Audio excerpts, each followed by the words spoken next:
नदिया के रे तीरे ब्रह्माजी जगए कठानी न हो। आहो कुंडावा धसिया धसी जास कैसे के जग पूरन। आहो कुंडावा धसिया धसी जास कैसे के जग पूरन।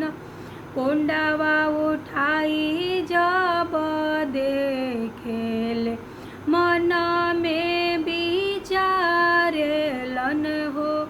आहो एमे बाड़ी कन्या कुंवार कैसे के जग पूरन। आहो एमे बाड़ी कन्या कुंवार कैसे के जग पूरन। घर में से बोले बेटी सीता सुनहु मोरे पितानु हो। पिताजी देशे देशे पत्र पेठाई त मुनि लोग आवस।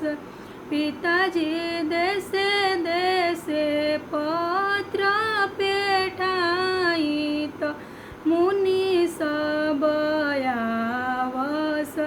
गाया से आइले गाजाधर मुनि पटना से पटन देवी हो। आहो काशी से आइले विश्वनाथ तीनो मुनि बाटोर।